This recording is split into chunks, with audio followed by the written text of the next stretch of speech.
Every once in a while, my family will do puzzles, and my family loves putting all the pieces together. And one of the most beautiful parts about doing a puzzle is seeing the finished work, of seeing the whole picture, where you get one piece here and one piece there, and they look like nothing, but together, it's beautiful. Now, if you're like me, I always try to find puzzles on discounts. But I made a mistake once where I went to a used store and I bought a puzzle. And our family did this puzzle, but there was a problem that the whole picture was complete, except it was missing like one or two pieces. And even though most of the picture was there and you could see what it wasn't as beautiful because just one piece or two pieces made the whole picture seem like something was missing. You know, I think about this in regards to the church, that we're all like these puzzle pieces, that when we're all together, we make something beautiful, beautiful that God intended. But even when one is missing or two are missing, then you don't see the complete picture. It's not as beautiful.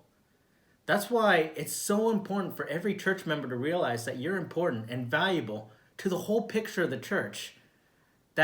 When you're missing, the completeness and the beauty of the church is lacking. I was just thinking about this concept when I was reading from the Apostle Paul's letter to the church in Corinth. In 1 Corinthians chapter 12, starting in verse 12, the Apostle Paul wrote this: "The body is a unit, though it is made up of many parts, and though its parts are many, they form one body. So it is with Christ, for we were all baptized by one Spirit into one body, whether Jews or Greeks, slave or free, and we were all given to one Spirit to drink. Now the body is not made up of one part, but of many. If the foot should say, 'Because I am not a hand, I do not belong to the body,' it would not for that reason cease to be a part of the body. And if the ear should say, 'Because I am not an eye, I do not belong to the body,' it would not for that reason cease to be part of the body. If the whole body were an eye, where would the sense of hearing be? If the whole body were an ear, where would the sense of smell be? But in fact, God has arranged the parts in the body, every one of them, just as he wanted them to be. If they were all one part, where would the body be? As it is, there are many parts, but one body. The eye cannot say to the hand, 'I do not need you,' and the head cannot say to the feet, 'I don't need you.' On the contrary, those parts of the body that seem to be weaker are indispensable. And the parts that we think are less honorable, we treat with special honor. And the parts that are unpresentable are treated with special modesty, while our presentable parts need no special treatment.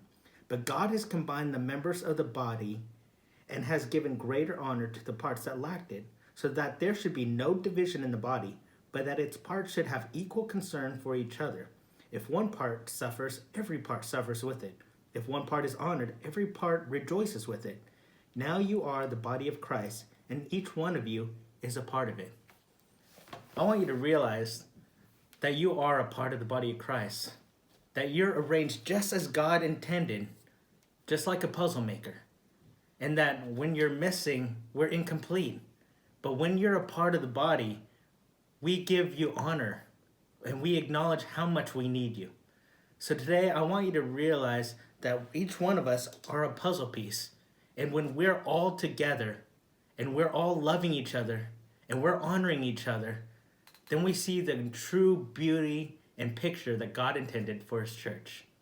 So we love you. Thank you. Does that mean go? Sorry, pieces. Can we start over? Do you ever do puzzles are... Sorry.